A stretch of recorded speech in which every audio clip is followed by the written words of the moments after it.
need to really introduce me, and I think it'll be enough to say that I am a professor in the Department of Management at BIT Mesra, and also the coordinator of this program. But obviously, my co-coordinator has played a more active and a more important and more impactful role, much more than me. So I'm really grateful to him.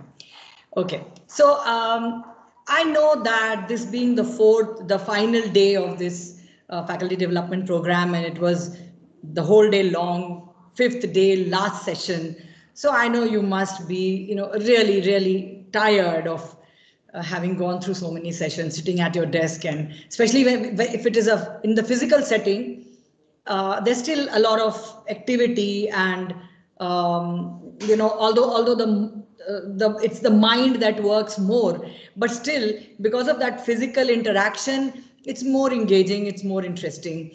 But to focus on a screen continuously throughout the day for 4 days at a stretch, we can understand that fatigue would set in.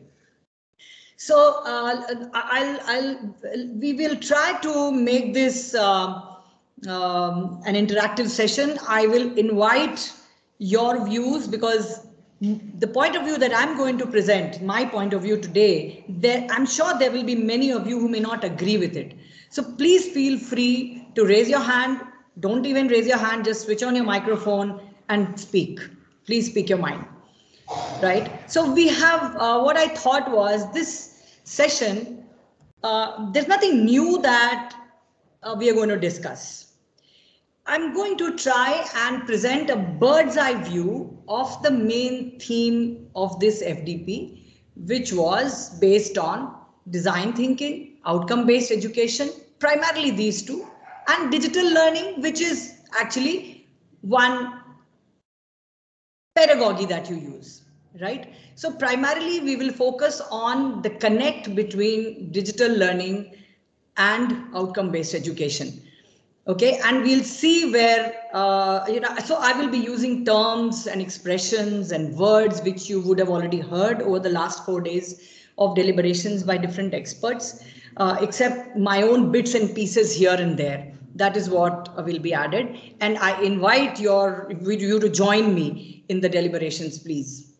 Right, so let me share my PPT.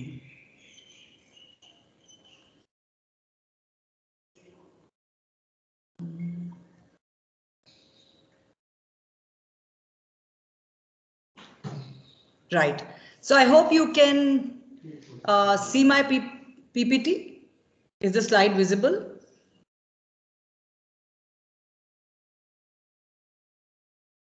Yes. Yes, ma'am. Yeah. Yes, ma'am. Right. Yes, ma'am. Okay. So this is the main theme of our discussion of the FDP. Now, I want to begin with this question for you all. Outcome-based education, can we call it a design thinking approach to education? I'm not inviting your responses right now. I'm not inviting your, I know many of you will agree. Most of you will probably agree. Some may not agree. But we will have a discussion on this at the end of a few more points that I would like to just present first. So one thing which I'm sure all of you will agree is that both outcome-based education and design thinking are two philosophies, right? By philosophy, what do we mean? A philosophy is a guide to thinking and action in a system. So outcome-based education is a philosophy which is supposed to guide thinking and action in academic systems. And design thinking, of course, has been presented as a philosophy to guide thinking and action across different settings, in all kinds of organizational settings, right? So can we say that OBE is a design thinking approach to education? Which means OBE is not really talking about anything which is different from design thinking. So this is a hypothesis that we start with right now, and we'll try to establish it and test it. And as we do it, as we discuss this hypothesis, we will be doing a recap of everything that has been discussed in the last 4 days. Right? So I will invite your answers. I heard some yeses. Are there any no's to this? Would anyone say no as an answer to this? Ma'am, I wouldn't totally agree to this. I'm Malti here. Okay. Okay. Even though certain principles do overlap, I believe in many stages of OBE or many activities in OBE, a design thinking approach can be applied. That's what I feel like. Okay. Okay. So as a philosophy, you say that there is some degree of overlap, but there are some differences as well. Is that what you mean? Exactly. Okay. So let's anyone else who would like to present his or her opinion on this?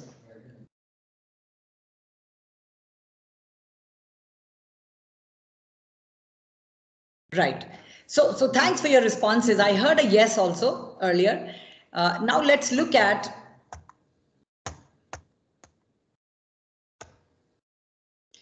the slide. Yeah. So we will start with the need to discuss these two. Okay. But before that, let me put a disclaimer. I am not an expert in design thinking. Okay. But yes, as far as OB is concerned, I have been studying about OB. I have been conducting training programs in OB. I have also been trying to practice OB for about the last 15 years, ever since India became a provisional signatory to the Washington Accord and then a full signatory. So I have gone through that journey and have been reading about it, trying to learn OB for about the last decade and a half, right? Okay, now let's come to this. We will go back to that question and find an answer to that.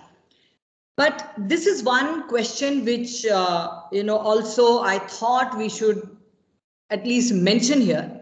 Why this need to discuss outcome-based education or the design thinking philosophy for excellence in education today? Why is it so important today? And why all this, discussion about training faculty on these philosophies? This is because there is this superordinate goal that all of us are together trying to achieve, which is meeting the challenge of ensuring employability of our graduates. Now, this is employability as a challenge for academia in this country has become very talked about in the last decade and a half or so. Until then, in our country, the focus was on gross enrollment ratio, on quantity, on numbers, right? So higher education institutions had the mandate to expand enrollment in their colleges. So reports were primarily, if you look at the UGC and guidelines and all circulars that were circulated to academic institutions until about 20 years back or 15 years back, it was primarily about what is the GER, how has it increased, right? So out of every 1,000 people who are completing higher secondary, how many are enrolling into college? How many out of every 100 who are completing college, how many are getting into postgraduate? And similarly, for the lower, for secondary school and primary school as well. Now, for the school education, it's still applicable. But the last 15 years, the focus on of the mandate for higher academic institutions shifted from numbers, from enhancing or expanding gross enrollment ratio, getting more students into the fold, to meeting the challenge of employability. Why? Because observations were made by industry bodies and the government and the society at large that we are producing graduates in large numbers across various undergraduate and postgraduate programs in higher education, but they lack employable skills. The competencies that are required for them to get absorbed by various kinds of employers, they lack them. And that is when this whole philosophy of OBE got talked about, where it was believed that this is a philosophy which can help meet the employability challenge. And similarly now design thinking. Now design thinking as a philosophy, as a principle, as a practice, it has emerged from the industry, primarily applied to new product planning, from the early 60s onwards. Then, of course, the term came about much later, but the practice is quite old. But in the last few years, this is being applied to education, higher education primarily. And the goal is to meet that superordinate goal for academia in general, which is to ensure employability of our graduates. Now, just to give you a glimpse of the employability challenge that we face in our country today, and we believe that outcome-based education and design thinking both can help us solve this problem for the country, for the society, for the economy, all stakeholders of this problem of employability of graduates. So if you see here, this is the India Skills Report, which comes out every year. And this is a highly trusted report because the group of organizations that carry out the research to come up with this report has representation from all these stakeholders groups that I just spoke of. So you have CII, which represents the industry. You have you have CII representing the industry. You have AICT representing the government and the regulatory body. You have VBOX, which is a market research firm. You have Association of Indian Universities. There's a UN body, an international body also. So this is a highly trusted report. I must mention this because data in India is not always trusted, not considered valid.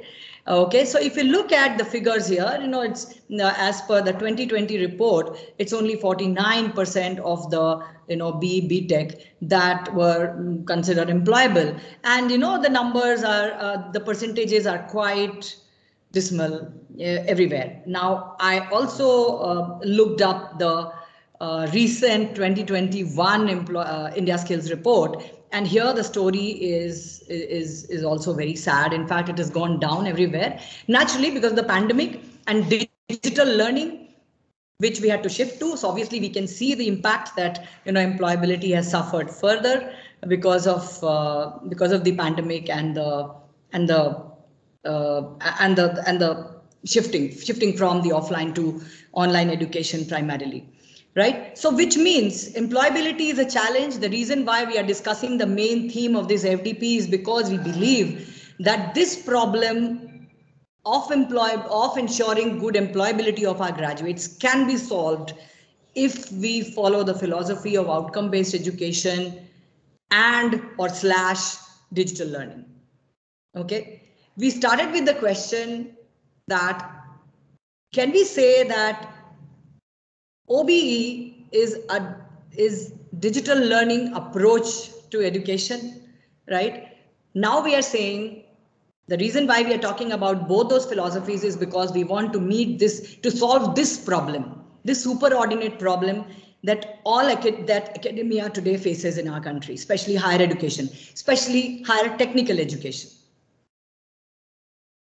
This is just another data where it gives a glimpse of the number of institutions, such large numbers that are being that are getting enrolled. This is slightly old, 1819, but if you look up the current data also, the fact that less than 50% of the MBA graduates in the country are employable, and in terms of scale also, it's such a huge challenge.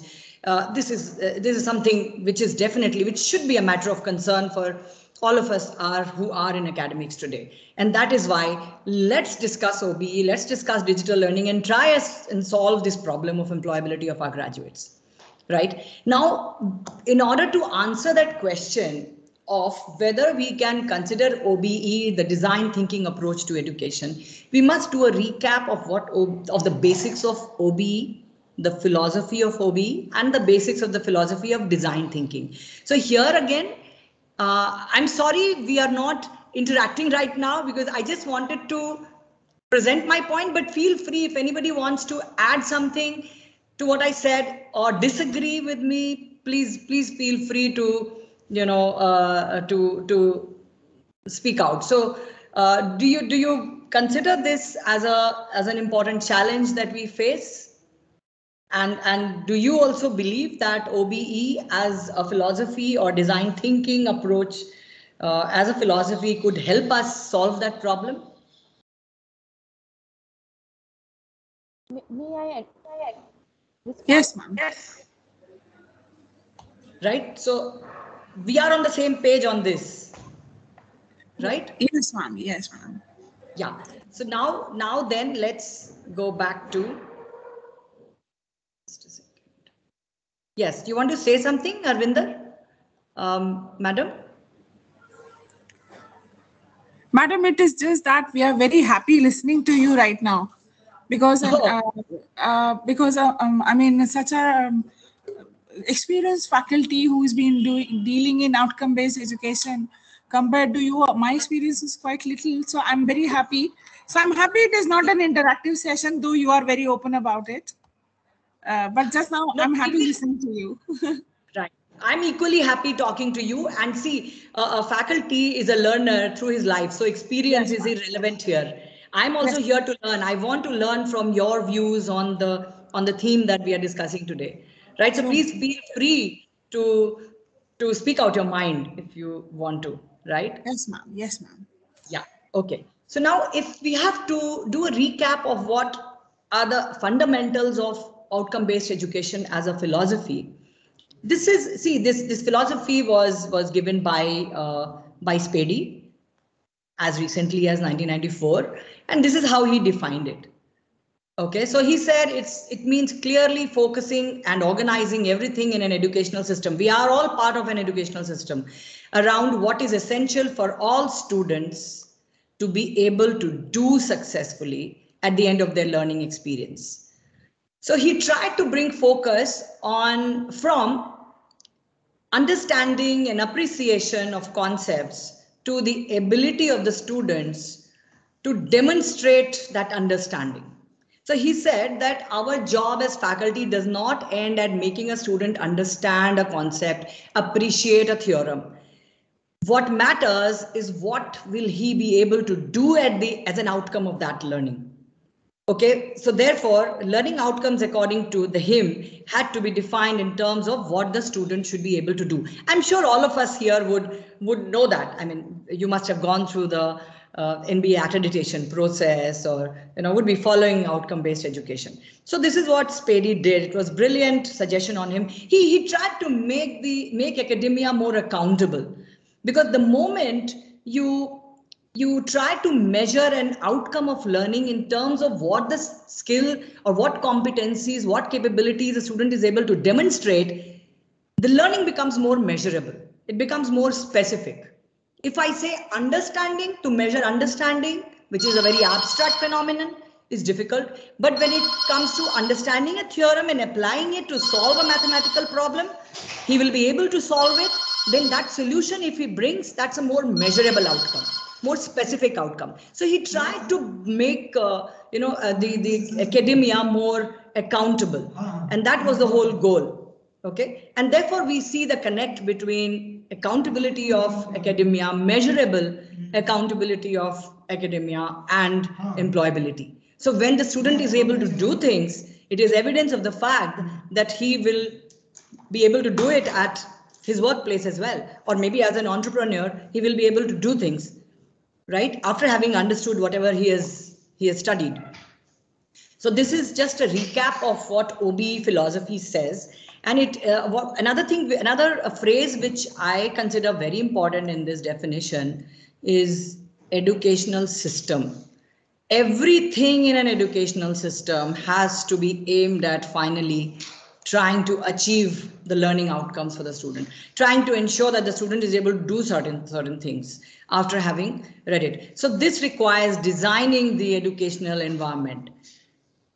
Okay, so we will look at the aspects of the educational environment that we are talking about. So the other sentence again that is taken straight from what Spady mentioned in his initial article on outcome-based education, where he says that your job as academics, our job begins with starting with a clear picture of what is important for students to be able to do, and then organizing curriculum, instruction, assessment to make sure that this learning ultimately happens. And this is a part of the educational system.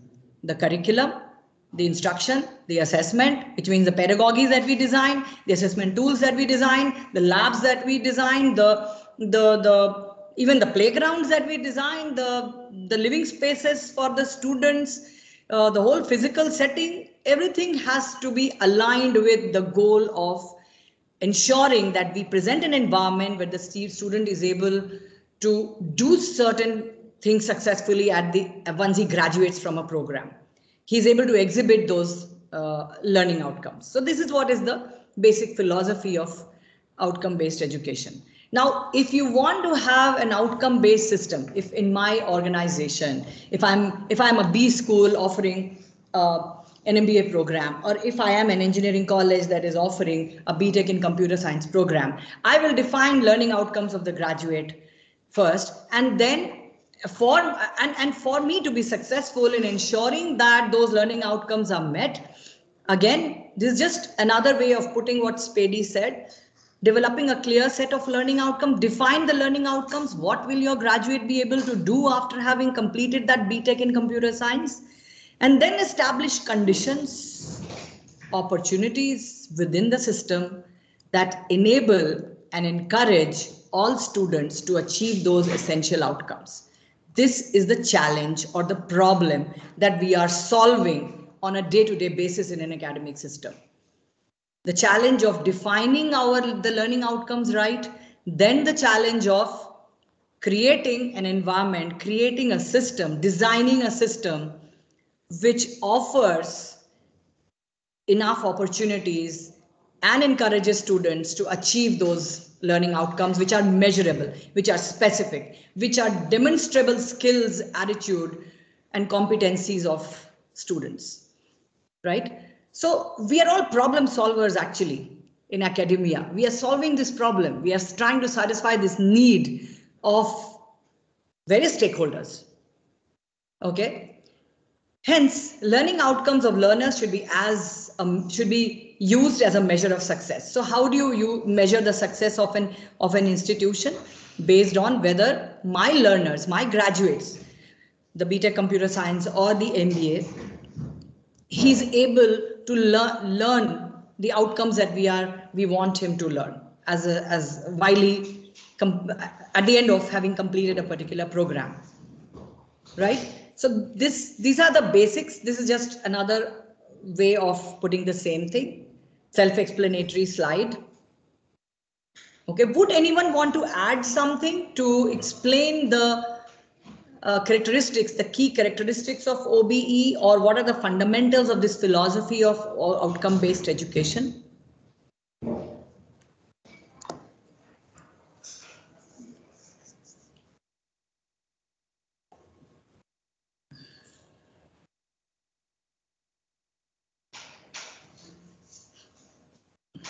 Anything? Anyone? Yes. Okay, thank you for Hello. giving the opportunity. Am I audible? Yes, you are audible. Please go ahead. Yeah, thank you so much for giving the opportunity. Ma'am, rather than sharing my perspective, you already explained this in nuanced manner. Everyone, like all of us faculties, are hearing more about this, particularly after more digital learning is emphasized. However, Yes. one thing I would highly appreciate, ma'am. It's like I'm happy to understand your interpretation. You talked about employability. So a lot of things people interpret in a way that, for example, some would say we want to make good citizens. Some would say we want to Yes. make good human beings. But I Yes. like this pragmatic approach because ultimately, once employment is sorted, obviously on Yeah. personalities, students would be working. So of course, it is Okay. an integral part of the personality, of the performance, of the development. However, Yes. that essential goal is to be kept in mind. So that word essential is very important. So, but for each one, interpretation would be different, even for the True. student, for the Absolutely. faculty, administration, everyone. So You're what right. they deem essential, that is, it is subjective.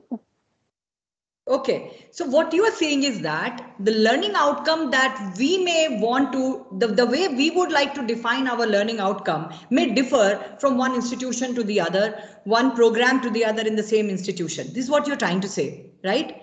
Now, why did I start with employability? Because that is a challenge indeed that we have to meet. Now, what are the competencies for employability? What are the competencies required of a good, successful employee? By employability here, we also mean people who may go for self-employment, right? So but what are those competencies required? Now, those have to be also defined by those who are offering the program. So certain attributes that you spoke of, like the student having appropriate social skills, for example, being a good citizen, right? Now, if you look at the graduate attributes as prescribed even by Washington Attribute or even the NBA, the NBA graduate attributes for a BTech program or for a postgraduate engineering program or for the MBA program mentions, mention such social attributes and this ability to relate to your environment, which includes the government and the society and the legal system as one of the attributes. So a good employee, according to me, would also be a good citizen. If I am a good, so when I'm listing my graduate outcomes, I have to look at what will make a holistic personality, which will make a good, which will be a good employee or a good self-employed person, or a successful employee or a employable person or successful self-employed person. It will automatically include some of these attributes, right? But yes, it is true that depending on the setting in which my organization operates, depending on who are the stakeholders to whom I'm catering to, as employers, I may say that my graduates will be very good at self-employment. Okay, so entrepreneurship is going to be my theme. Creating entrepreneurs is the learning is what I'm going to aim at. So I will list those learning outcomes which are required for a graduate to become a successful entrepreneur. Right? So that subjectivity, definitely outcome-based education doesn't exclude that.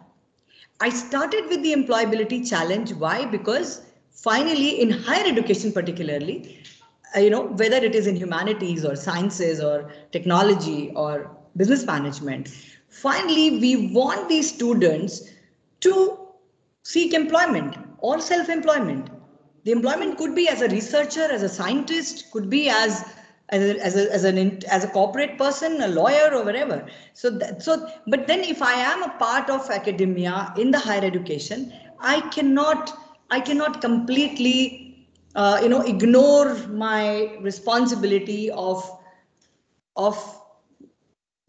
ensuring that my graduates are employable. And for that, I need to define their learning outcomes in specific terms. This is what I'm trying to say. So I agree with you on the subjectivity part. Learning outcomes that I may aim at achieving may vary from one organization to the other, one institution to the other, one program to the other, also in the same institution. But the important thing that OBE says is define your outcomes in specific measurable terms. Definitely, ma'am. In fact, I identify with that. So I am rather happy that you acknowledge this is required. A lot of times in workshops, this is not acknowledged. And I'm very glad I'm part of this entire program and learning from you, as one of the co-participants said, because you come with like huge experience. And of course, with experience, people learn, and we are glad that we are hearing from you. Thank you.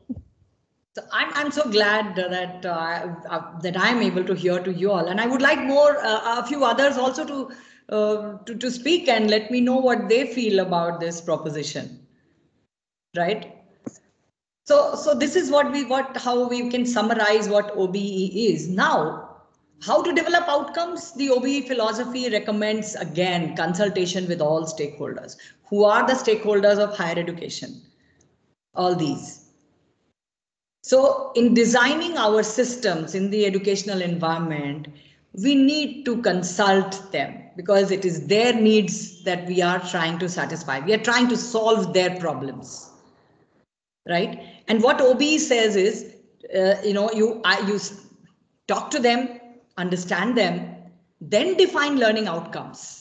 And once you've defined learning outcomes, design systems, design organizational systems, academic systems, which will help achieve those learning outcomes. Okay, and it also suggests study of current and future trends. This is integral to be able to define my learning outcomes properly. to be able to decide what my graduates will be able to do at the end of having completed a particular program. Or if I'm teaching a particular course, I'm teaching marketing management to my students. At the end of having gone through the 5 modules in my course, what will they be able to do? Even to define that, I need to do consultation with all the stakeholders. And this is not a complete list. I mean, this is not an exhaustive list. There could be many other stakeholders whom I may have to investigate, I may have to study, whose needs I may have to study to be able to define those outcomes, to be able to define where we have to reach with our students after having taught a particular course or after having taught a particular program, completed a particular program. Right? So this is about outcome-based education. Now let's look at design thinking basics. I'll just go over the basics.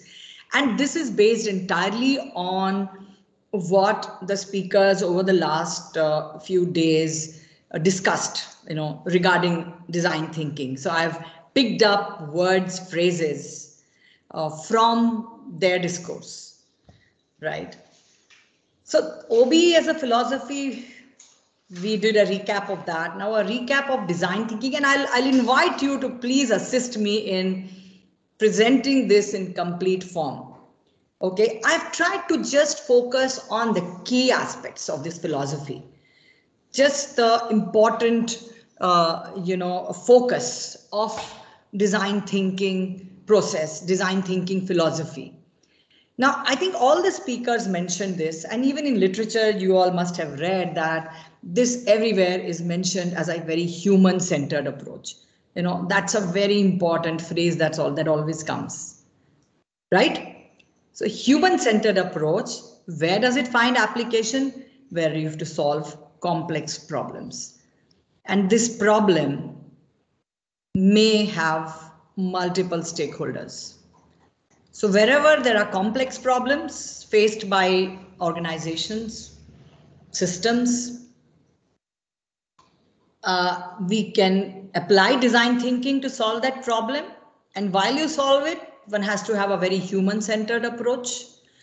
The problem could be one where there's not just one stakeholder, but multiple stakeholders, right?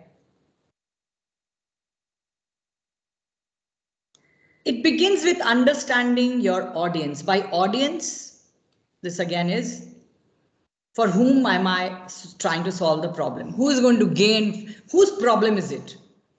Who's going to use the solution of my problem? Of the problem that I'm trying to solve. For whom am I going to add value by solve a problem? Defining that.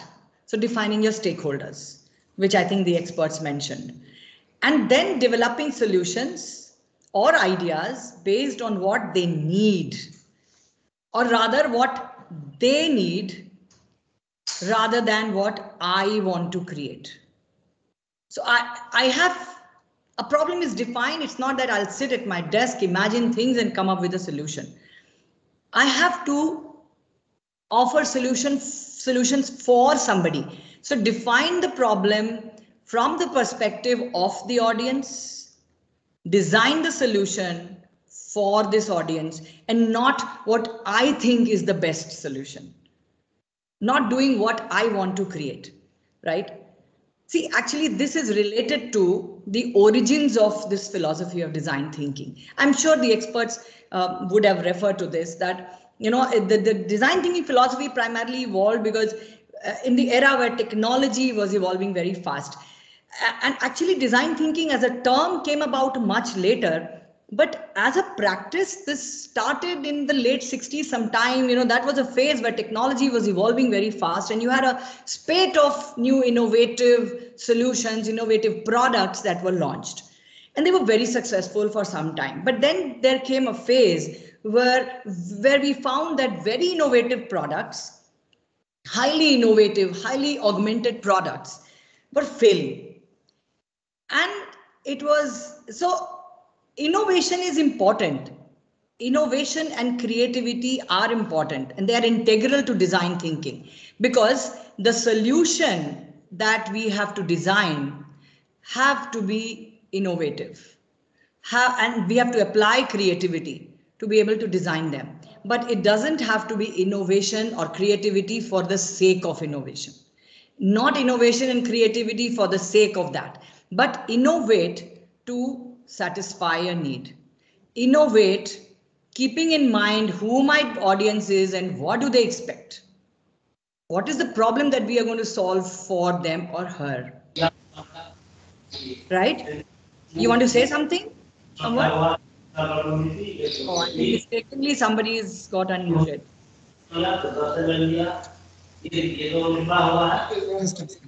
Right? So let's come back to that. Madam, I have muted you, everyone. So you are also muted. You can unmute yourself. I have muted everyone since.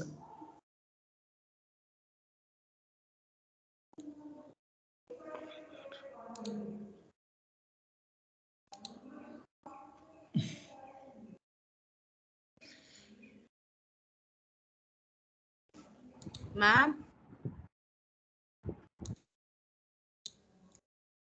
Just a second, madam. Just a second.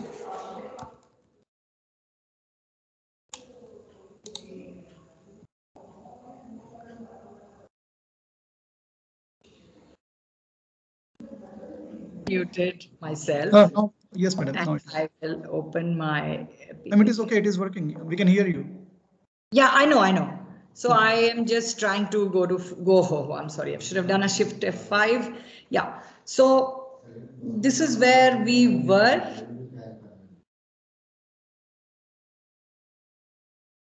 Yes. This is where we were. So I was saying that innovation is very important, and I think all the experts refer to the fact that you have to innovate. That is why, multiple iterations, understand, define your stakeholders, study them, and then come up with a solution, take another look at it, do brainstorming, and then, so innovation is very important, right? But innovation and creativity, not for the sake of innovation. So I was talking about a phase where technology was evolving and we had highly augmented product with the best features, and some of them failed. And that is when people realized that innovation by a set of product designers sitting in their lab and adding new features, new innovative features is not the way to go. We need to put yourselves in the shoes of the customers. We need to put ourselves in the shoes of our middlemen and then look at our solutions and see whether it works or not. Research them, go over multiple iterations in the product design and then launch something. Okay, in India, there is, I know, have you all heard of this Real Value Vacuumizer, a product which was launched in the late 90s in our country? A highly innovative, very augmented product by Real Value Appliances. This was a very innovative company. They are the ones who designed the ceasefire. They were the first to come up with a portable fire extinguisher. And that was a very successful product. So in the back of that success, they said, okay, let's go ahead with this innovation. But this innovation has anyone heard about the Real Value Vacuumizer? We don't see that until now in the Value market. Vacuumizer, Real Value Vacuumizer was a real revolution at that time, where Yes. the fire extinguishers used to be huge size and heavy. These were very portable.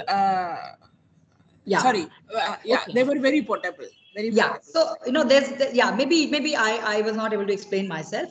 See, at this Real Value Appliances were the company that came up with that portable fire extinguisher under the name of Ceasefire, and they became Ceasefire Industries later on. They launched a different product which they called a vacuumizer. Okay, so it was launched as a Real Value Vacuumizer. Yes, ma'am. And yes, ma'am, I would like to say something. I'm sorry I'm interrupting, but Yeah, I was very. Go ahead, please. Yes. I was actually not very aware of this product until I got married and I saw this was in my husband's house, and I had to ask him what is it actually. So he said he was working with Union Carbide. So in some kind of a festival gift, they have been gifted with this Real Value Vacuumizer. It was a revolutionary product, and he showed me how to use, though it is not much used in home. But yes, it was something very unique kind of thing. I still remember it had different kind of boxes. They looked foreign made, absolutely exquisite. Absolutely. So Yes, hold on to that statement that you made, that it is not used in the home. Does that ring a bell for us? See, Real Value Vacuumizer, this is taught as like a case in in Harvard and various other B schools today. It's a very unique case of failure of a highly augmented, very innovative product. Yes. Okay? Yes, ma'am. It was launched, imagine, in the late 90s in India. And this was this organization was already ranked as one of the most innovative and the most creative in the country, right? Which knew the pulse of the market. They launched this product, which you rightly mentioned, came with a set of jars and a vacuum pump, which would create a vacuum in these jars, and it was actually a food preservation equipment, right? You might recall that. Yes, it was ma'am. Yes, ma'am. So it was presented as a highly augmented food preserving equipment in which you could preserve even cooked food or semi-cooked food for up to months together, right? Highly augmented, very innovative. It was launched with full page ads on national dailies in our country. Failed utterly. Why? Can we say lack of design thinking approach to product design? Can we say, why do you think it failed? It's still not a success. See, Vacuumizer as a product is available in the developed economies now, where you have the working couple strength is huge in the populations, etc. So it's quite, it's doing well in certain parts of the world. But in India, even today, nobody has dared to launch a Vacuumizer at that scale at which this company, Real Value, launched it in the 90s. Why did it fail? Can somebody please comment on that? So, madam, maybe because of cultural difference. What is the cultural difference that we are referring to here? Because we Indian are not used to and not ready to eat Eat preserved. Yeah, preserved. Absolutely. We do preserve food, but the refrigerator satisfied our need for preservation for the moment, even till now. So what was the issue here? We did not know our audience well enough. We did not design our solution keeping the audience in mind. We were sitting in our own labs. The product design team, the engineers sat in their own labs and said, okay, what is the innovation that we can do? And let's launch it. So this is what was happening globally, which was when design thinking, that the concept and the philosophy of design thinking came about and people started talking about it. It was introduced. Okay, which says, know your stakeholders, empathize with them, study them, understand them, and then design a solution. Right? Yes, the solution has to be innovative, because if I don't innovate, I will not be able to bring the benefits that I have to bring to the stakeholders, whether it is in the educational system or in the commercial organizational setting, in a business organization. I have to be, innovative also, come up with something new, then only will there be value for the stakeholders. But knowing my stakeholders thoroughly, putting myself in the shoes of the stakeholders is very important. This is what design thinking approach to solving problems suggests. And these stakeholders, the approach to design thinking philosophy is applicable to a multiple stakeholder situation also very effectively. Now I will just do a quick recap of to be able to just, bring you, refresh the design thinking philosophy for all of us here. This is the process was outlined by all the experts. So we'll just go over that very quickly. So if you remember, Dr. Bhattacharya spoke of this, and then everybody else, all the subsequent speakers kept referring to this in different ways. Because there are different, different experts, like it always is in academics, that different experts have, have given slightly different description of the process. But so the terms may sound different, but they mean the same, right? So they say that design thinking process begins with empathizing. Empathizing with whom? My stakeholders. So if I'm given a situation where I have to solve a problem, just to be able to even define the problem, I need to first know who my stakeholders are, then study them, empathize with them. So listening, dialoguing, these are terms that were used by the experts over the last 3-4 days. Observe them, try and understand them. So understand them as in understand everything that you can about them. To be able to even just define what problem I have to solve for them. And then I will be closer to defining the problem. Then we go to the stage 2. Empathize and then define, which is ask the right question. Design thinking is a very, very, very highly research oriented process. So if you remember yesterday, Praveen in his session, he spoke about integration of design thinking principles to designing digital learning system. And there, if you remember, they followed this process. First, understand what the problems were. So what did he show? He showed us a few questionnaires that were circulated. So we need to know our stakeholders. We need to understand the various dimensions of the problem that they face, which we want to solve. We must know who they are and what their issues are. And therefore, this is what is involved here. Then we are able to define the problem by asking the right questions, analyze whatever information we've collected, set aside assumptions. This is so important, especially us faculty members. We sit with, we have assumptions because, we are knowledge creators through our research, and, we are imparting knowledge all the time. We sometimes start making assumptions regarding the stakeholders of our job, right? Which could be a recruiter, which could be a student, which could be a parent. So, look, I am trying to merge the two, outcome-based education and design thinking here, which automatically happens. But in any other setting, also this is relevant. That we must set aside our assumptions. Don't make assumptions. It should be a hypothesis which should be tested and confirmed, either rejected or accepted. Okay, because the moment we don't do this, the design thinking philosophy fails. So if the real value people, top management agreed with that product, it is because they assumed that this is a real problem of the market. This is, preserving cooked food, preserving semi-cooked food for months together is a need that exists in the market. That is the assumption that they made, without empathizing, without doing any research. And therefore, set aside your assumptions and then finalize the problem definition is what we do in the next stage of the design thinking process. And then ideate. Can someone explain this, please, based on whatever we've heard in the last 3-4 days? Although, I've jotted a few points here. This is also very important. Ideate.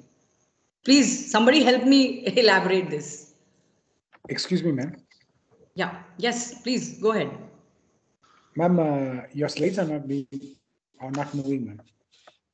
Slides. What is the slide that you can see? Design thinking process slide? Can you see? Can someone help me? Are you able to see the design thinking process heading in the slide number 11? No, ma'am. Slide number 11 that is visible. Oh, I'm so sorry. Oh, I've spent so much time on the next. Oh, I'm so sorry. Right. Okay, so can you see the next slide now? No, ma'am. No, it's not visible. Design thinking process is not visible?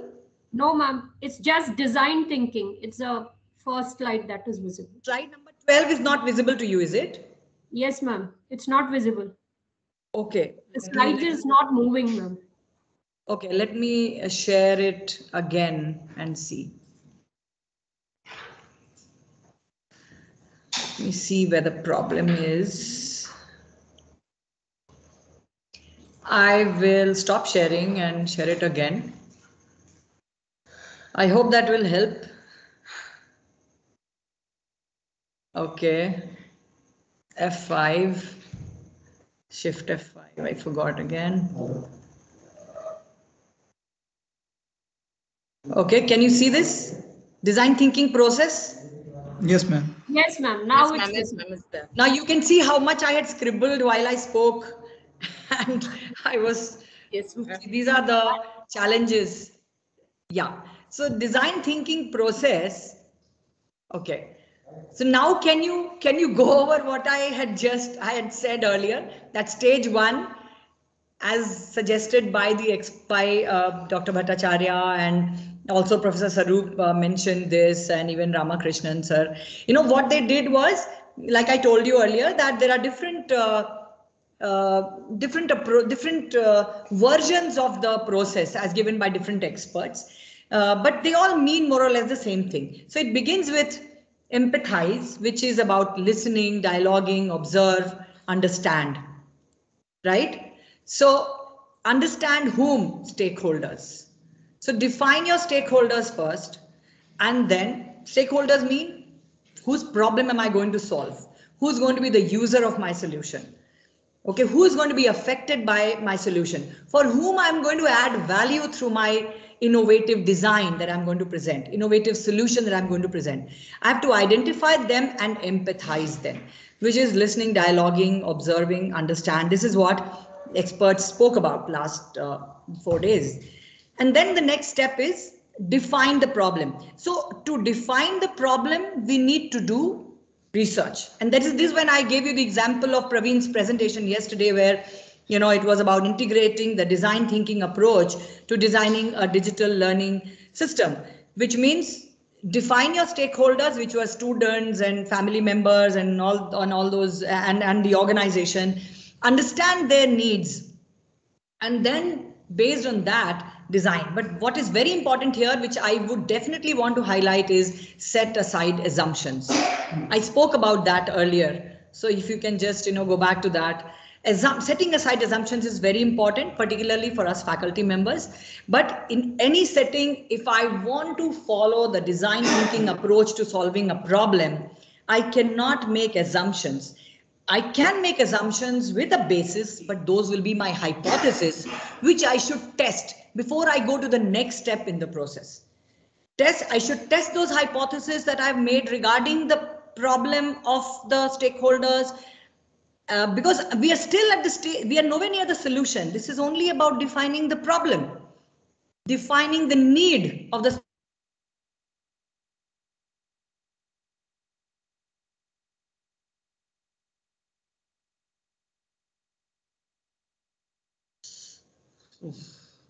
Yeah, I got disconnected. I'm sorry. So, yeah. Can you see my slide 12? Yes, ma'am. Yes, ma'am. Design thinking process. Yeah, okay. So it says set aside assumptions, which means you could make assumptions, which could be a hypothesis, which I will test using certain scientific methods. Okay, like in yesterday, his case, Praveen said that we circulated questionnaires amongst all stakeholders to be able to define their problems for which we would then offer solutions.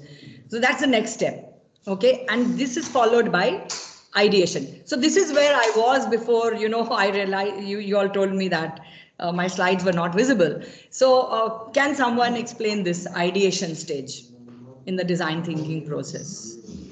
If you want to add something to empathize and define also, please go ahead and do it. I may have missed out on something important.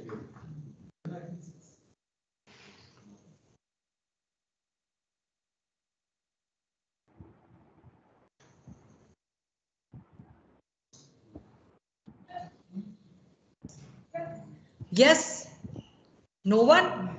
Ideate. How was it described by the experts on design thinking? Ideation is generally about idea formation, about the actual problem, and proposing many solutions. When we brainstorm or when we collaborate to work, we get different viewpoints, that is, viewpoints of different stakeholders, and hence we get different solutions to the same problem, many ways by which we can solve the same problem. And it is by the in the next stage we implement this mock-up implementation is given, and we decide which is the best solution for the particular problem at hand. Right, absolutely right. So design thinking approach, you're right, it says generate as many different solutions as you can. So freewheeling of ideas, and the team should do as much brainstorming as possible, and then based on that look at alternate solutions. Based on that, develop a prototype, the initial solution, experiment with it within your team first, and then test it with the actual users, measure the results, take feedback, identify gaps, and go over the process again. Okay, so multiple iterations may be required at times to arrive at the final solution for a given problem. So sometimes, you know, we may test a particular solution A and realize after having implemented that there are certain gaps. So we may go back to the drawing board and start with empathize. Do a study of the needs again. Maybe we need to define the problem a little differently. So this is the design thinking process as suggested by experts of design thinking. Would anyone want to add something if I've missed anything on the design thinking philosophy that was discussed here, and then the process recommended by design thinking experts? Yes, ma'am, I want to add. Yeah, go ahead, please. Okay.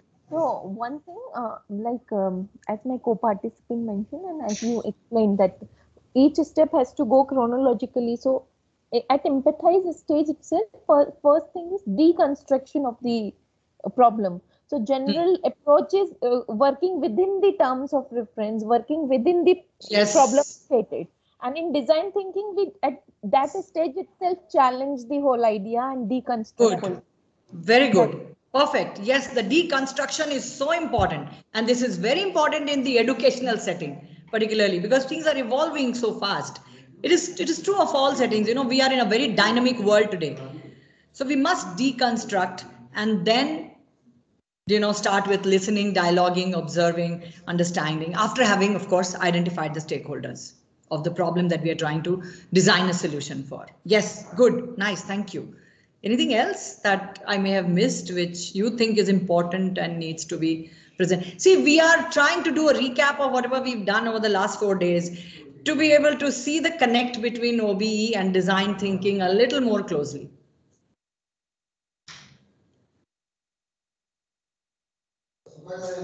Anything else on any of these stages? Right. So should I move to the next slide then? This is a tool which was discussed by, I think by Dr. Ramanathan or by Professor Swaroop. I'm forgetting now. Or you all might remember this well. Yes.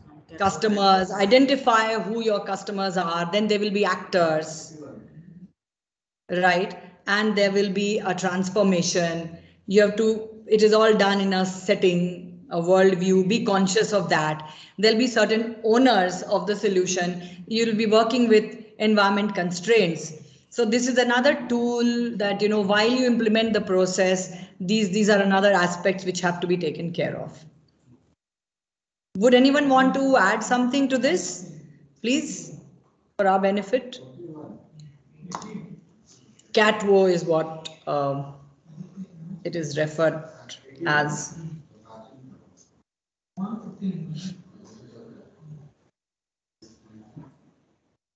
For CATWO analysis is for processing, ma'am. It is for making the thinking process, because we have to think on the customer perspective and what is the environment constraint. So it is how we are going to implement it. Everything we have to make this analysis, and then we have to come with the framework.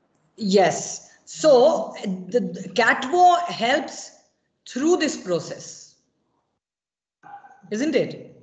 It's relevant to this whole process, the various items in CATWO, right? Now, you know, when I asked this question in the beginning, that can I say OBE is design thinking approach to education? What would you say? I mean, do you agree? Some of you said you agree. Some of you said, yes, I agree with certain aspects, certain other aspects. They're not the same. We've done a recap of what OBE says, outcome-based education says, define outcomes, which will be demonstrable skills that your graduates should exhibit at the end of having studied a course or having completed a program. And then design your whole organizational setting in the academic institution to ensure that those outcomes are achieved for your learners on a sustained basis. Okay. So do you see an overlap between the two?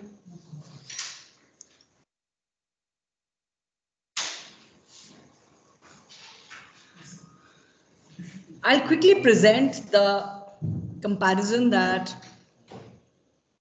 I have here, and let's take and please speak and please let me know if you agree or you do not. Right? Design thinking, human-centered approach to solving complex problems, as we stated earlier. Is there a similarity between these two? These two bullet points.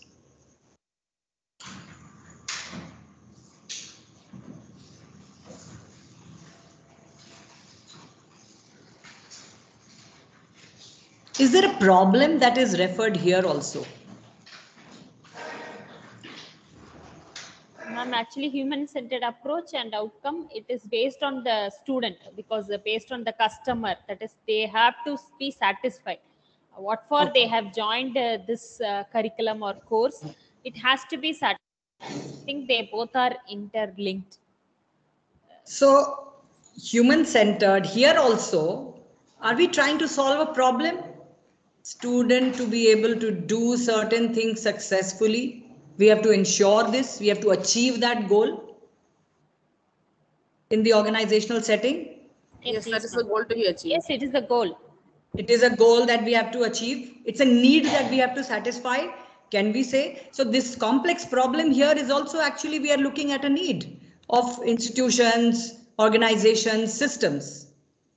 That is how design thinking evolved. So here also we are trying to solve a problem in outcome-based education on a sustained basis. But the one thing which is implied here, which is not very clearly mentioned, is the stakeholder. See, here in design thinking, we say that's a human-centered approach. Why? Because this problem that you have at hand will relate to needs of human beings. And therefore, you need to empathize, you need to understand and then solve, right? But here we say, yes, students are human beings and we want to have that human-centered approach.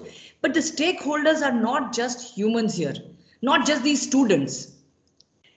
We want this, we are trying to ensure that the students are able to do certain things successfully. Why? Because we want to satisfy needs of their recruiters.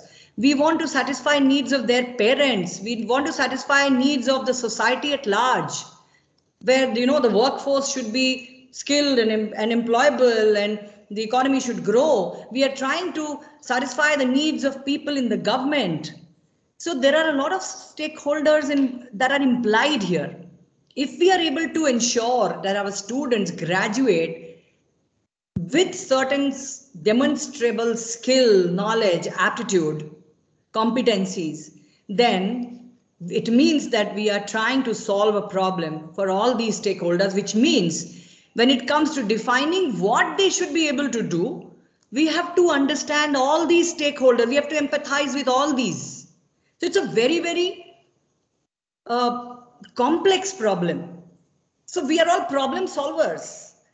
And we have to follow design thinking approach to solve that problem because it's a multi-stakeholder problem and very complex, exists in a dynamic world. Technology is changing so far, technology that we have to use, it's such an uncertain environment. The requirements of all these stakeholders from the education system are changing every day. If I'm teaching a particular course on research methods, or if I'm teaching a particular course on data structures, I know that the tools that I'm going to teach there are new things happening every day, right? The government may have different expectations. The recruiters may have certain other expectations in terms of the demonstrated skills that the student should demonstrate after having studied data structures as a course or artificial intelligence as a course. And I must know what the recruiter's requirements are on a daily basis. Right? So it's a very complex challenge that we face and we are trying to solve it. Why not solve it using design thinking approach? But what OBE recommends is exactly what design thinking suggests. Empathize first to be able to define that problem, to be able to define that goal.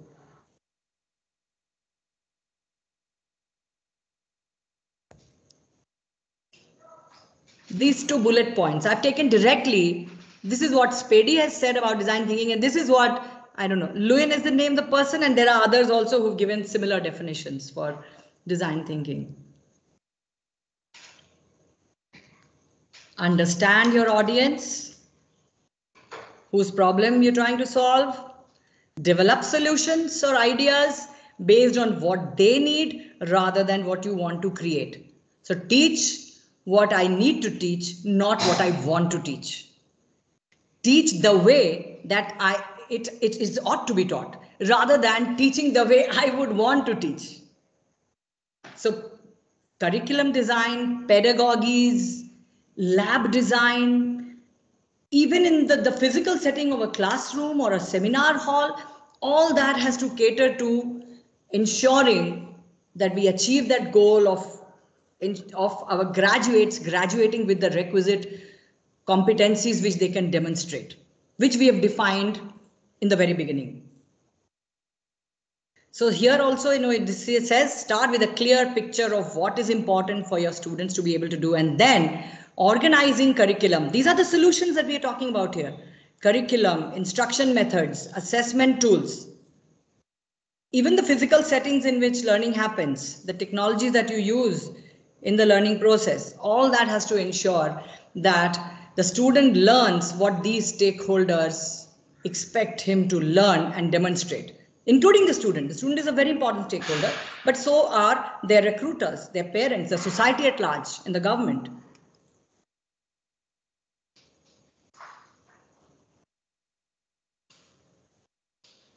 If you look at the process of design thinking and the OBE process, all of us, you must have gone through the NBA accreditation process. What does the accreditation manual say? You have to give us evidence of how you have defined your outcomes.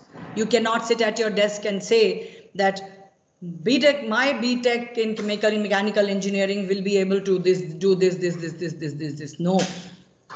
You have to talk to the stakeholders, the students, the recruiters, parents, in a structured manner. We have to give them evidence.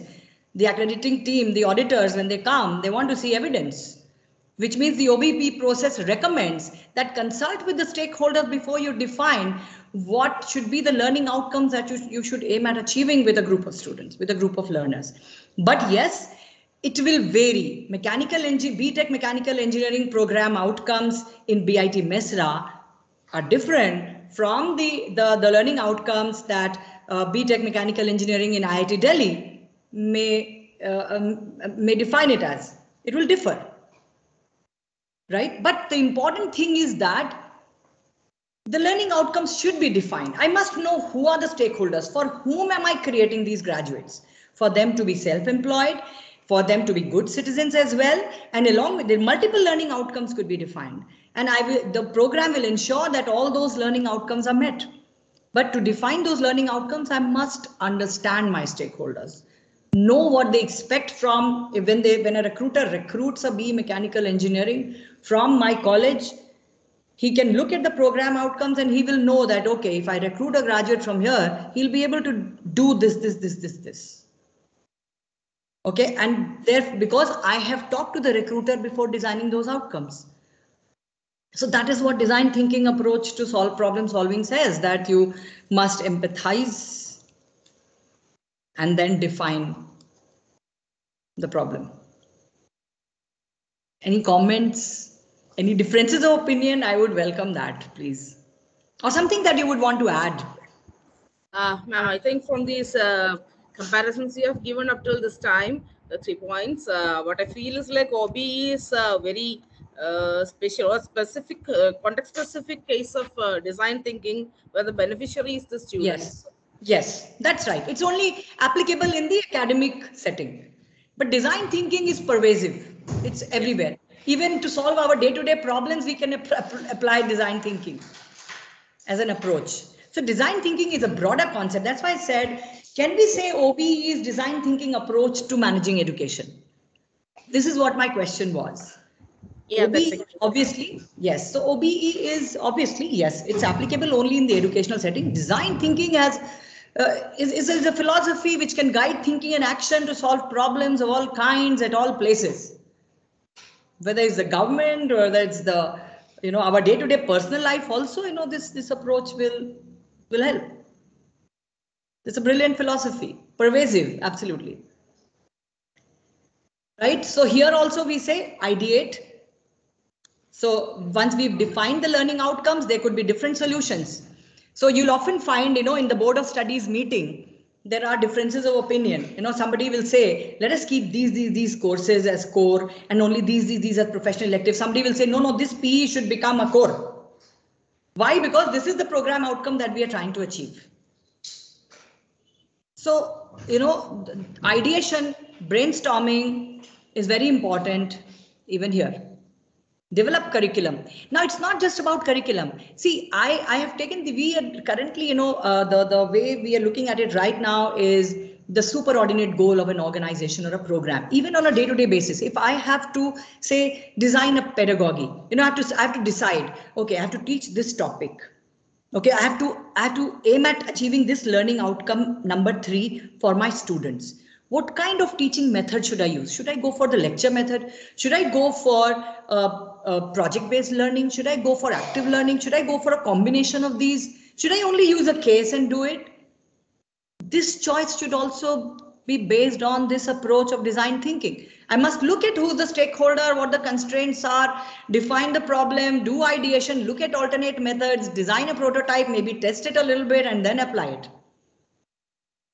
So macro, micro, if in designing our academic policies, for example, admission policy, everywhere we should follow the design, we should empathize with the stakeholders, know who our stakeholders are. How is this, we are working on, say, our post ordinances for our PG program. Okay, there is some problem that has been identified somewhere because of which we need to redo our PG ordinance. Now we must first see who the stakeholders are, who is going to get affected, for whom are we trying to create value, who's going to be affected by this ordinance or the change, for whom is the change needed. And then based on that, understand that stakeholder, define the problem, ideate, and then develop a prototype, test it, and then decide. Of course, I'm not saying the testing, the prototyping and the testing will also always be very elaborate and very time consuming. It could be done by just, a brief chat with somebody. But the idea is that it should not be done in isolation by somebody who looks at the problem from just his or her own perspective and comes up with a solution. Okay, so for instance, this faculty, if I have to decide what pedagogy to use, I should at least do some research. If I cannot discuss with somebody, do some research and see, or look at my past experience. That also is research, that I used active learning with that kind of group, with that kind of course, and this was the outcome. Should I use it now? So that ideation is happening there also. And then develop a prototype, test it. And this is what OBE also suggests, that you implement the method. Now in OBE, if you remember, in the accreditation process, when we design our course document, the course document always has, at the end of the semester, we have to list where were the gaps. What was the level of learning that we could achieve for a group of learners for each of these course outcomes, 1, 2, 3, 4, where was there a gap? And then we go back and look at the stakeholders again and maybe redo either the outcomes or the pedagogy or the assessment tool. Some change needs to be implemented somewhere to improve performance, to fill that gap, if the learning outcome is not achieved. So the same is what design thinking philosophy also suggests. Okay, the only thing is OBE lays a lot of stress on setting these goals in very, where am I? Yes, in very specific terms so that they are measurable. So there's a lot of stress on that. Design thinking is a broader concept. It is more pervasive, so that specificity is not very clearly mentioned. Sometimes the goals, the problems that design thinking may be used to solve may be very abstract problems. So we may not be able to define the goals in very specific terms, but OBE is design thinking, but here the goals or the problem has to be defined in very specific terms, so that the outcome, finally with the achievement of the solution, whether the solution that is implemented is actually able to solve the problem or not, that can be measured accurately, and continuous improvement can be aimed at. So this is what I wanted to. Now let's hear from your experience in these areas. I'm sure all of you must have been involved in some curriculum modification recently. Can you tell it to us like a story, that how it went? Do you think you followed design thinking approach? If yes, how did it go? If no, what do you think you should have done? And which for some reasons, could not be done. So curriculum modification that you may have been a part of, design of a pedagogic tool that you may have been a part of, design of an assessment tool, modification of an academic or administrative policy in the institution that you may have been a part of. These are all solutions to problems. So let's hear from the class. I mean, of course, my PPT is very long because it has a lot on OBE mainly, but yes. So yeah. Yes, please. Yeah, go ahead, please. Okay. Yes, Renu. Madam, go ahead. Thank you once again, ma'am. So, ma'am, due to confidentiality reasons, I wouldn't elaborate on this, but very small something that I would want to share and would want to know your experience about this. So, Okay. I have very limited experience, but at organization I offer my services at different organizations, we have tried this, and every time my personal finding is that design thinking approach is experimental and it is resource intensive or extensive, and it requires lot of resource and lot of flexibility, whereas when we talk about OBE, we have to work within framework of affiliating bodies, education, regulatory bodies, institution, university rules, all those things. So Yes. OBE is to be achieved well within the framework, whereas design thinking has like greater scope in terms of visualization. But when it comes to ground reality, it becomes very resource intensive. I may not be right, it may be my personal You're right. finding, but I'm not sure. You're absolutely right. That is why Catwo says worldview and also constraints. We always play. We always operate under constraints. See, design thinking as a philosophy or OB as a philosophy, obviously, it is proposed keeping in mind the ideal situation, which may not be the case. Even if when an organization tries to apply the design thinking approach, say to revise their compensation plan, don't you think they work with a lot of constraints? The HR head may want to do a lot of things. He may want to, you'll hear HR heads talking about this, that, oh, I would love to, design my variable incentive in this kind of way, because this is what the employees want, but I can't do it. So the constraints will always be there. We have to be conscious of these constraints, and within those constraints we have to work out the best possible solution. So obviously that ideal situation never exists anywhere. So those constraints will be there, and you're right that for a developing country like ours, and especially academic institutions where and especially government aided institutions or private institutions which do not achieve government aid, there are a lot of constraints that we operate with. Okay, but what is important is, to the best of our ability within those constraints, we should try and apply the principles as far as possible.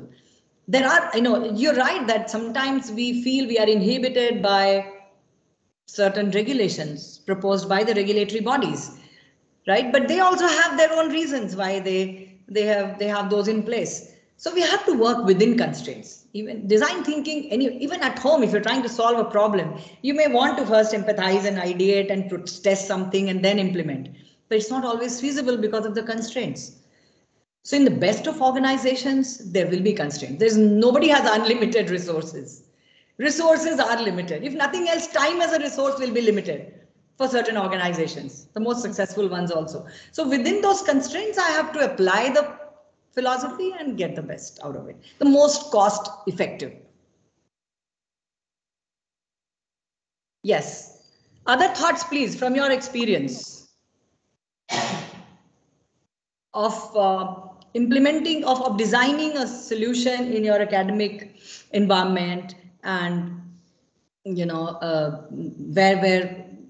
whether if you followed a little bit of what design thinking recommends. Yes, please.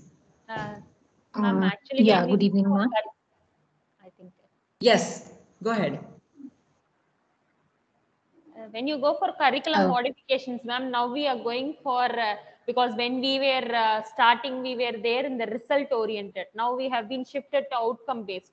So whenever we are designing the curriculum, we are modifying such that we have project based learning, active based learning being as a part of the student evaluation, because initially we will not have those being implemented as a part of student evaluation. Now we are trying to implement internships, all that we are making as a mandatory component, which we are adding as a curriculum with a extra credit for the student, because we need to have an internship compulsory such that they'll go and practically do that. So these are all the additions what we have done in the curriculum modifications. I think this will be a way for the design thinking process, because whatever we have learned in this FTP, I have come to know that design thinking is nothing but you have to do something practically and find it out as a solution. Because so I think this curriculum modification, each and every one of us now we are trying to do it, incorporate it. So AICTE also have come with a solution that it's a mandatory for each and every student to do internship in their summer holidays and come with certificates. So I think these are all some modifications what we are also incorporating in our institutions.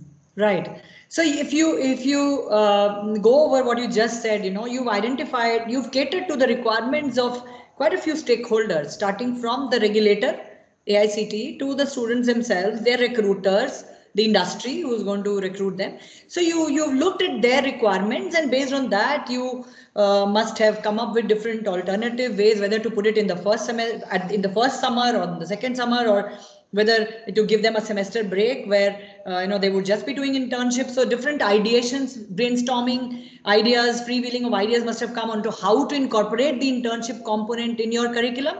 And based on that, by prototyping, yes, maybe you have not implemented it yet, but it is all aimed at achieving that student learning outcome of being more industry ready, which you must have identified based on these stakeholders that you just listed in your explanation. And so you followed the design thinking approach. It's actually, not we that... have followed it, but we are not knowing that term actually. I mean, it's a philosophy. It's supposed to only guide thinking and action. So if we are trained to act like a design thinker, we don't need to say that it's design thinking all the time. So obviously this shows that we are following the design thinking approach. But yes, to improve our process, we can maybe do a little deeper research, maybe identify the complete set of stakeholders, some which we may have ignored this time. Once you implement it for the first batch, you may identify one stakeholder, which is your exam department, and they may have certain issues. So you may have to rework it, maybe bring back the internship from the second year to the first year, or those improvements will also continuously happen. So the design thinking approach is being followed here, as you just said. Very good, very nice. Yes. Thank you. Thank you. So anyone else?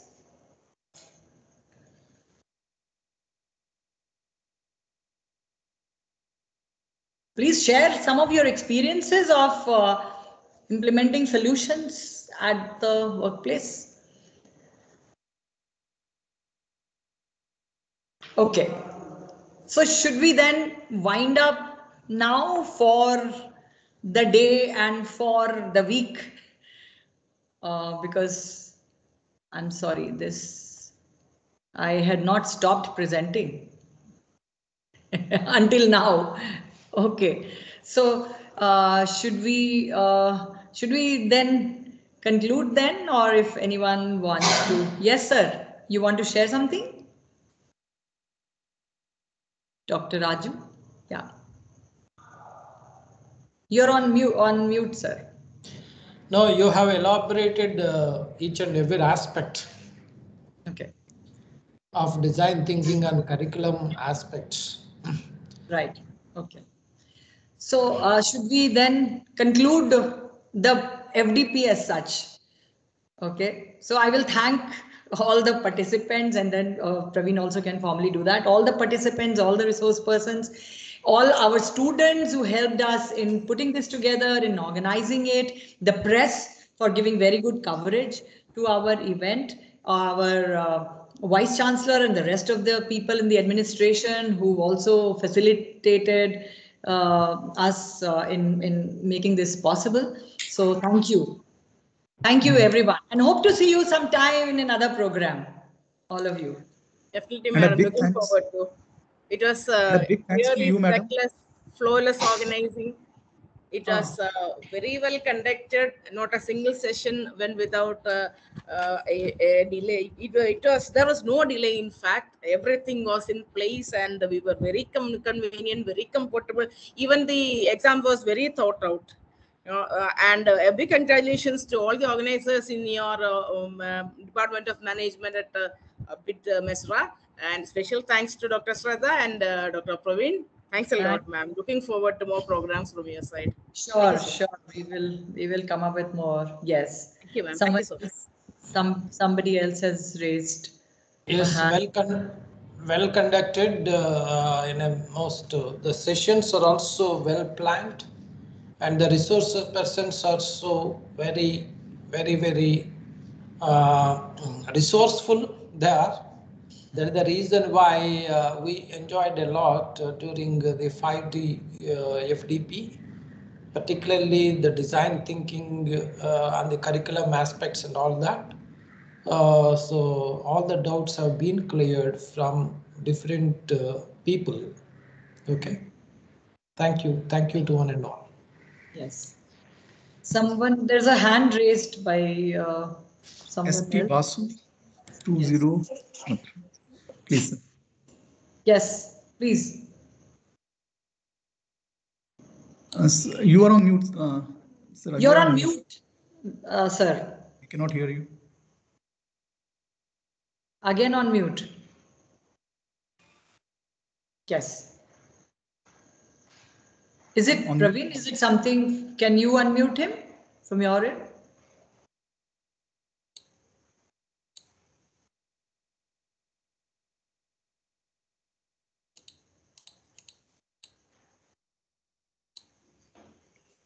No. No, sir. You can unmute from your end. You have been given the right. I cannot unmute. Yes, we cannot. Yes, you have been unmuted. Yes. I think now it's okay. Yes, yes, it's okay. Yes. First of all, I'm glad to and obviously fortunate enough to be a part of this kind of rich learning experience with all these kind of knowledgeable persons and thanks to you, ma'am, and everyone. Actually, I think honest professional sincerity from your end and the technical expertise as a whole and the mixing and the blending properly make it a grand success. And we feel that this thing has been ending today, but it creates a new beginning and way, and only it will be successful only when we the participants, each and everyone, or at least as for the thumb rule, at least 80% plus or everyone, we could practice it in our real life after going back to our institutes, and in the near future, in the right Indian concept of universal values, where we are lacking actually, we have to imbibe this in with our OBE and NEP policies. And with all these things, we will guide, we will lead, and we will create a continuous and sustaining development, whatever we and proper inclusive education, including all, so that our next generation Z plus learners and the again Z plus plus, whoever is coming in future, they will continuously practicing it and again regenerating the things, and we will pass on and we will lead the world and give the world a different vision with the societal needs and all. So we will make it so that because we need this COP20 was there, 21 was there. So where some problem has arisen for need for sustainable goals, these things are there. So for all that, I think OBE may create a new one, and we have the Chanakya Chandragupta combination heritage.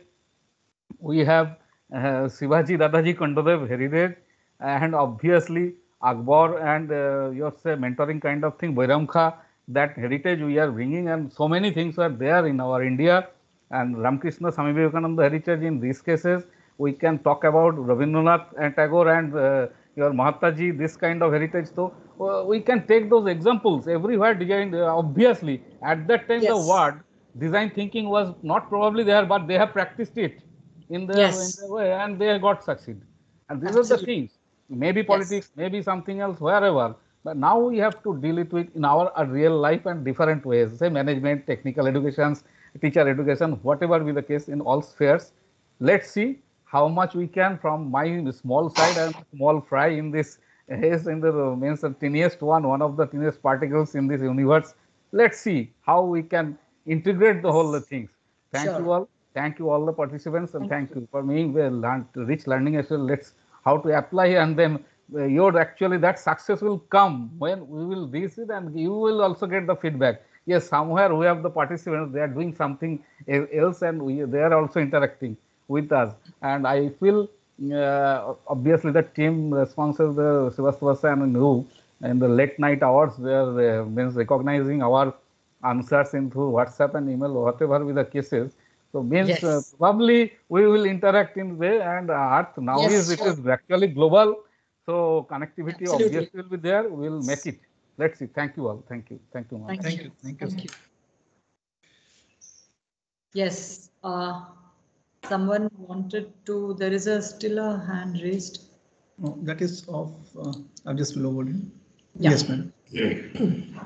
So I think we can close now. No one else wants to say anything. Malti madam had, she was there, but I think she's now switched off. Madam, I want to say, madam, I'm Sujata.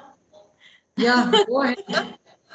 Madam, it's a very well organized faculty development program on a very relevant topic: design thinking, OB, digital learning. Three important terminologies which we came to know with eminent resource persons, with enriching contents, and a very informative session. Thank you to you and to Praveen sir for your all efforts to make the FDP a grand success, and a lot of contents we are taking with us. So looking forward to some more FDPs in future. Thank you so much. Sure. We'll organize together. Yes, ma'am. Thank you so much, Praveen sir. Thank you, ma'am. Thank you, madam. Thank you, Sujata. Thanks. Yes. Yeah, madam, you want to say something? Malti madam? Oh, I had given the first feedback, madam. Thank you. That was me. Only that my video was not turned. Acha.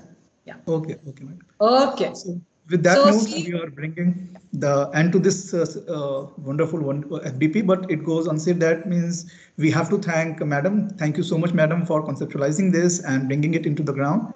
And thank you all the participants for being there with us, and hope to see you in the next FDP. So thank you. I'm ending the session now. What about the feedback?